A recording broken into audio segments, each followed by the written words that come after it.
إنا نحن نزلنا الذكر وإنا له لحافظون۔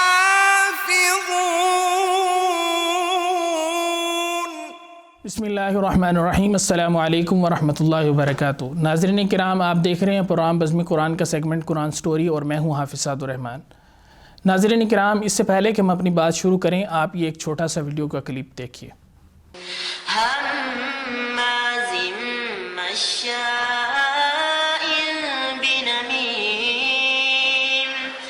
مناع للخیر معتد اثیم عتل بعد ذلك زنیم ان كان ذا مال وبنين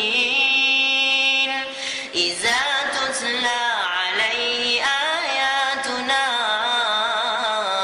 قال أساطير الأولين۔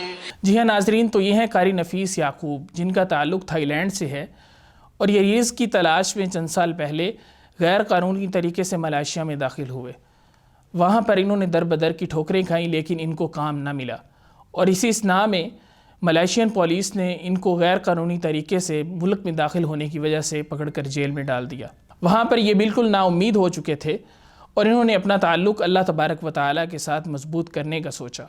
یہ قرآن مجید کی تلاوت جیل میں کیا کرتے تھے کہ ایک دن ایک سیکیورٹی اہلکار نے ان کی ویڈیو بنا کر سوشل میڈیا پر ڈال دی، اور جب ملائیشیا کی قوم نے اس ویڈیو کو دیکھا تو وہ سڑکوں پر نکل آئے، اور انہوں نے اس بات کا مطالبہ کیا کہ نہ صرف قاری نفیس یعقوب کو جیل سے نکالا جائے، بلکہ اس کے ساتھ ساتھ ان کو ایک مشہور مسجد کا امام مقرر کیا جائے۔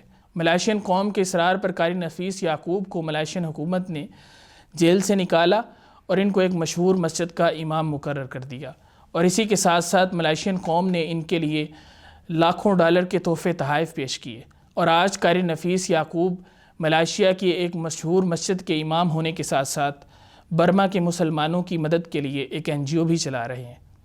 قاری نفیس یعقوب کی کہانی سے ہمیں دو سبق ملتے ہیں۔ سب سے پہلا سبق تو یہ کہ اللہ تبارک و تعالیٰ قرآن مجید کے ذریعے دنیا اور آخرت دونوں جہانوں کی ترقیاں عطا فرماتا ہے، اور دوسرا سبق یہ ملتا ہے جہاں پر ہمیں نظر آتا ہے کہ تمام دروازے بند ہو چکے ہیں اور ہم بالکل نا امید ہو جاتے ہیں، وہیں پر اللہ تبارک و تعالیٰ ایک ایسا دروازہ کھولتے ہیں جس کا ہمیں گمان ہی نہیں ہوتا۔ اللہ تبارک و تعالیٰ سے دعا ہے کہ اللہ تبارک و تعالیٰ ہمیں قرآن مجید کے ذریعے دنیا و آخرت کی ترقی حاصل کرنے کی توفیق عطا فرمائے۔ والسلام علیکم۔